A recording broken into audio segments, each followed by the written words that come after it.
Hey all, Scott here. I just got back from an art auction and I'm really excited to finally have such a pristine piece of art in my home. Something people look at and say, oh shit, I just realized this is the box art for Wario World. What's the first thing you think of when you hear Super Bust a Move? Wrong. This. Are video games art is one of the dumbest questions out there in my opinion. Of course they are. One video game can include millions of pieces of art in itself. 3D models, backgrounds, textures. Literally, if just one thing from a video game was smacked onto a piece of paper and hung up in an art museum, it wouldn't stick out at all. But now when all this art with musical pieces, acting, and writing is put into this one thing you can control, it's disqualified as a form of creative expression. Seriously, why is this even a debate? A fork is art, why can't arms be? Art is subjective. I personally believe anything and everything can be considered art in some way, though I don't understand why video games have had a rough history being considered it. I think it's an argument primarily made by old guys who just think video games are nothing more than Space Invaders and are just silly things people waste their lives on. I guess something like some fish painted by Andy Warhol carries more meaning behind it than Pac-Man. I mean, this was just made as a cheap joyride in a pizza parlor. This was made to be sold for lots of money to be displayed in some rich guy's living room. This is art. To those who still don't believe video games are art, I will bring up one last thing. The video game's box art. I mean, it says art right there. There's no escape from this one. Art made to advertise and represent more art. A video game's box art is generally one of the first things I think of when the game's name is brought up. It's the image that's supposed to represent everything that game is and the first thing you see when picking up a game, for better or for worse. Seeing the finalized box art is one of my favorite moments with the build up to a game's release. I love seeing how artists take everything you need to know about the game and cram it into one image. It's the picture you'll see whenever popping the case open to play it, how the product will look on store shelves, the main image that will forever be associated with the game. Box art doesn't seem that important at first, but it's way more crucial than you may think. Good box art needs to be a perfect balance between marketing, good-looking art and composition, and an accurate representation of the actual game. Atari got two of these, right? The Atari 2600 had some of the most gorgeous box art ever, but the problem was the box looked like this and the game looked like this. Box art was too good in this era. Most video game purchases were completely based off of the box art at this time. Without the internet, consumers would just walk into the store and pick the game with the most appealing name and artwork, which of course led to some hearty buyer's remorse with a lot of these games. In my opinion, this was one of the factors of the video game crash of 1983. Low quality products were flooding the market. The fact that most of them had appealing art on the cover made people want to buy them, and when they bring it home, it made them want to swear off video games for life. Activision did a pretty good job conveying what their games were like via the covers, but that also made these things crazy boring. Look at this! When Nintendo brought out the NES in 1985, they didn't want to repeat Atari and all the other video game manufacturers' mistakes. One of the key examples of this is their choice of box art with their early titles on the console. Instead of, whoa, we got, oh. The black box NES games were Nintendo published titles that weren't trying to fool anybody, just sprite art from the game, that's it. Yeah, that was pretty boring, especially compared to what they got in Japan with the Famicom, but they thought it was necessary. There's no way you can mislead a consumer with a box like this, even though I'm sure this tactic ensured nobody would buy Clu Clu Land. What the hell kind of game do you think this is? This didn't last long though, as Nintendo and all other publishers got a lot more creative with box art, and it was for the best. Sure, we were getting dangerously close to Atari levels of misrepresenting the actual product, but the NES was far more capable of displaying graphics. Atari required you to use your imagination a lot more, and while the box art gave you a good idea as to what you should be picturing the game as sometimes they were reaching. On the NES with something like Ninja Gaiden, yeah, that looks like a ninja. Batman, yeah, that looks like a Batman. NES Open Tournament Golf, yeah, that looks like a golf. The box art looked a billion times better than the actual games, but they weren't too far off to the point where it felt like you were getting ripped off most of the time. Of course, with games in this era, we got some of the most legendary boxes of all time, some absolutely gorgeous artwork.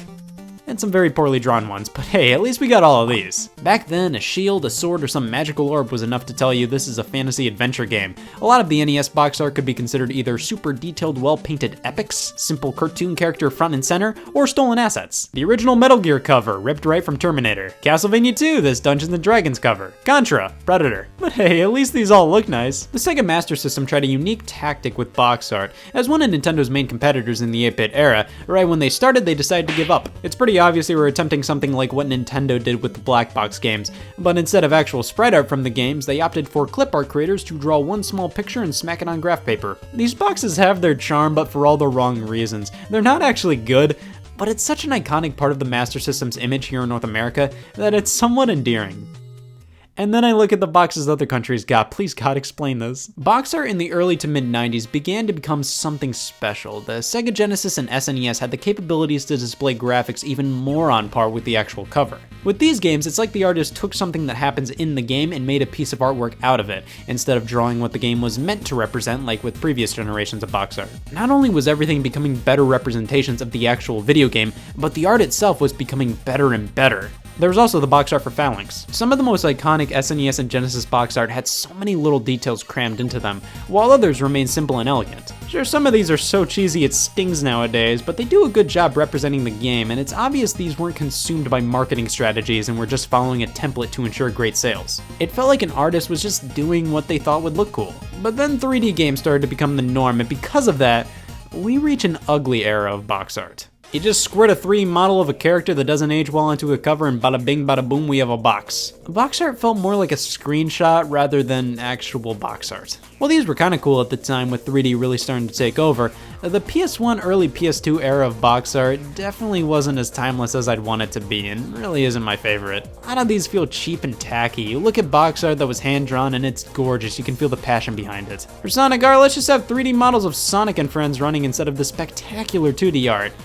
Why? This generation wasn't terrible, there was definitely some good stuff, but this was the beginning of a trend in box art that's led us to where we are now. We very rarely see art like this anymore because there's no need for it. You can take an in-game model, spruce it up with extra detail and maybe a higher polygon count, and blam. Now, I don't think most box art nowadays is bad. I think most AAA games have great composition. Everything is aligned in satisfying ways. With a fair amount of them, it's easy to get what the game is going to be about.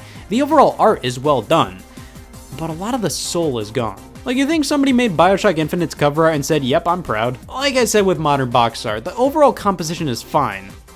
This is one of the worst box arts I've ever seen. Yes, a lot of this showcases stuff that does indeed represent BioShock Infinite in some manner, but it's so obvious this was done for marketing purposes. Oh, we're trying to advertise this game to men who want to shoot things. Hey, here's Booker DeWitt with a gun! Honestly, this could be the cover to like a billion other games and it would work. This doesn't represent Infinite to me at all. It literally focuses on somebody you barely see in the game because it's in first person. It doesn't feature any of the game's setting, just fire and sky, no other major characters featured, nothing. For a game as thematically unique as BioShock Infinite, this box art doesn't display anything that makes it unique. Now, there is a reversible cover which does a much better job representing the game. A lot of companies do this, having an alternative cover, more often than not one that does a better job representing the game, on the other side, so if you don't like the standard art conjured up by marketing folks, well, you can just flip it, here you go. My problem with this is I like all my games to be as uniform as possible, so with something like BioShock Infinite, I gotta stick to the regular art sadly to keep that cursed Xbox 360 logo on the spine. At least with the Game of the Year edition, they added Elizabeth, which I think makes it a much better representation of the actual game, considering she's the most memorable and iconic character of that game. Now, if we're staying in the year 2013, we can take a look at The Last of Us as an example of good modern box art.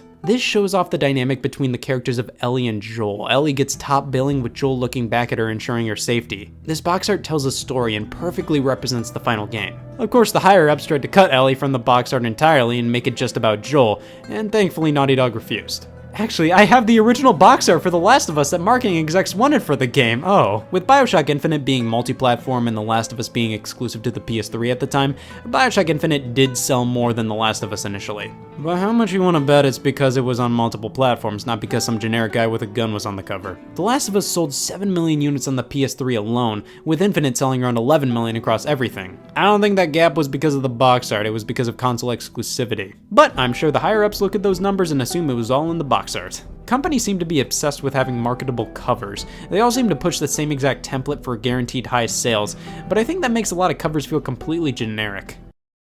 This isn't Doom. You're trying to tell me we go from the first Doom with box art like this to this? I've seen this argument online so many times about this particular cover, but it's true. This could be any shooter with a sort of mech suit, it's terrible. We do get a reversible cover, which was the main cover of the Nintendo Switch version of the game that released later. I guess they thought, people know this is a good game now, we can give the Switch the better box art. They did a similar thing with Wolfenstein 2 as well. But the generic box art complaint, the one that says this can be any game, in my opinion, is a huge problem, and it's something we primarily see here in the States.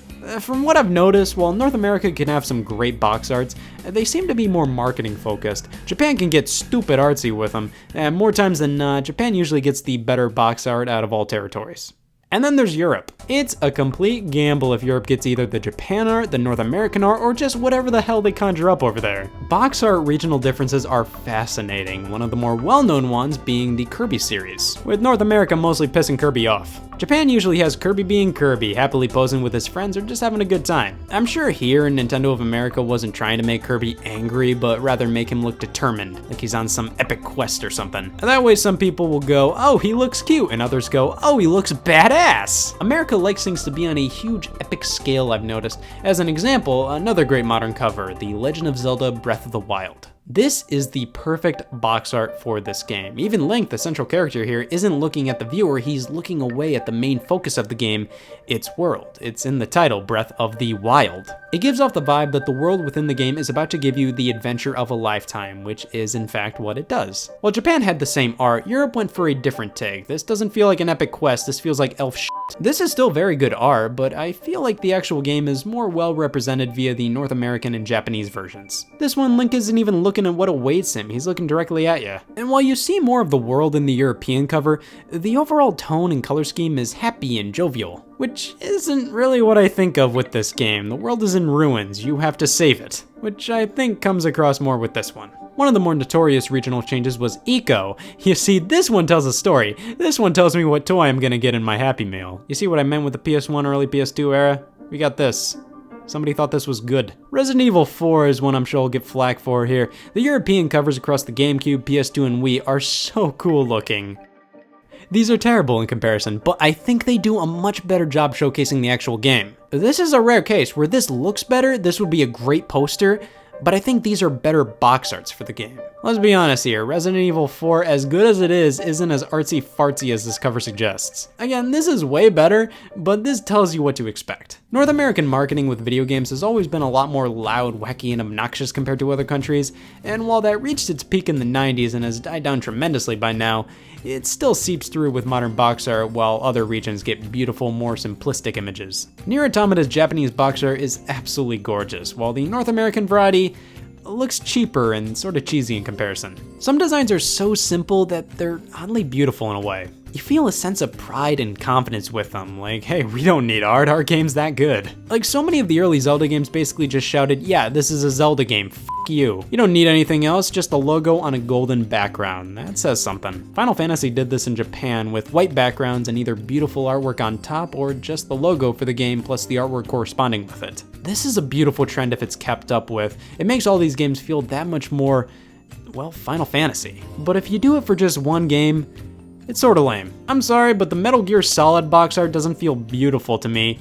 It just feels lazy and weird. No other games in the series did the white background with just a logo, so it just sorta sticks out, which blows. I love seeing sequels go for a similar style to previous games with their covers. Borderlands 2 was a fantastic evolution of the first game's art, so was Mario Galaxy 2, all the Grand Theft Autos following 3.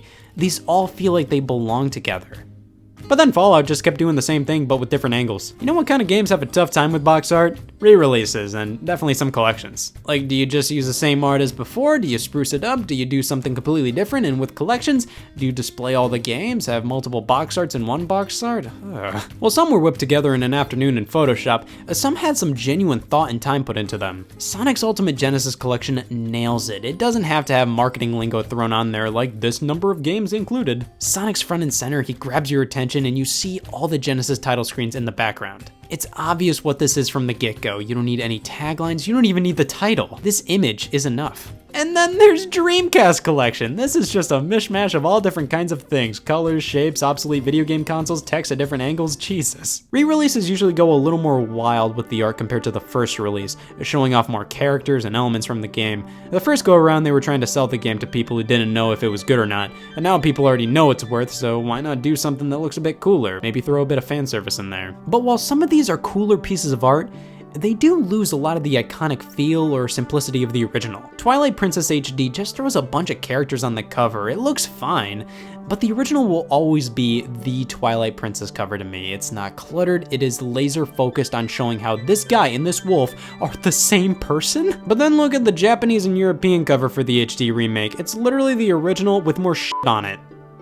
This just looks weird to me. Hey, does anybody know how many games are included in the Crash Bandicoot Insane Trilogy? This had a temporary box art for the longest time, and I kept praying, oh please God, give us something better for the final one, and hey, they delivered. I could go without the constant reminders of how many things are included, but this feels like the way to do a modern Crash cover. Nintendo did a lot of these temporary boxes during the Wii U generation. It always freaked me out, like I'd see an article online saying Nintendo reveals Breath of the Wild box art during E3 2016, and then I see it, and I start praying this isn't final. Thankfully, all the terrible box art changed soon enough, and hey, the Wii U generation was home to some great covers. Like Mario Tennis Ultra Smash is one of the worst things humanity has ever done, but at least they made the box art better. I always found it kinda cute whenever something would overlap the console logo on the front. Nintendo box art is never like the most artistically special thing in the world, but they almost always look really nice. You have New Super Mario Bros. U. This box art shows off exactly what the game is gonna be like, just not nearly this clean and pretty. It's like fast food photos compared to real life. They almost always know exactly what a game needs box art wise. Striking poses for characters, good title placement. Every now and then we have a misfire, but it's never, that bad. They usually know which games need that old marketing flavor text. 5 games in 1, up to 4 players, idea book included. These little phrases often help showcase what makes the game stand out, and they don't take up too much room. Yeah, man, even Batman has nosebleeds from time to time. It's okay, guys. Yeah, when all this garbage covers up the artwork for literally no reason, that's pretty raw. Oh wow, Nier Automata is riveting. I wasn't gonna buy it, but now I'm sold. The worst box art is hilarious to look at. Like, what is this? That's not a duck. But it's so heartbreaking when great games just get garbage. Castlevania Symphony of the Night, look at this. And then here in North America, they said, well, we know what Castle and Knight are. Now, with my personal preference, I like something pretty and nice and satisfying to look at. I like something that represents the game well, but I also really value uniqueness with my video game covers. Sure, if a cover isn't unique, that can also be criticism directed towards the actual game for not being original enough.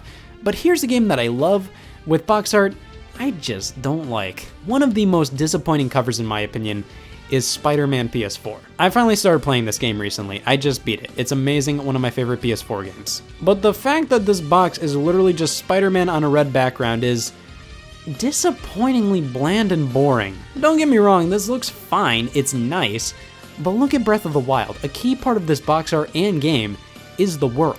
The same goes for this. A key part of Spider-Man PS4 is the open world New York City. The fact that none of it is displayed here really makes this art lack in my opinion. I also don't like how it's just overwhelmingly red. It doesn't make Spider-Man pop out as much as I'd want him to. But really, my problem with it is this could be the cover to any Spider-Man game. That does say something about how definitive of a Spider-Man game this is, but it does enough of its own things that I just don't like how it's so generic. Like I said, it feels like with so many pieces of box art nowadays, while they fundamentally look nice, just follow the same template. It's always a guy walking towards you, characters at the top faded at bottom showing a bigger picture, while box art from a few console generations ago, yeah sure, this art isn't as nice looking, things can be off model, and it can be pretty corny. This feels like an artist did what they wanted to, and this feels like corporations creating the perfect marketable box art, and nobody likes to feel marketed to. I think currently in the digital age where more games you'd never believe would do well sell like crazy due to the internet helping spread word,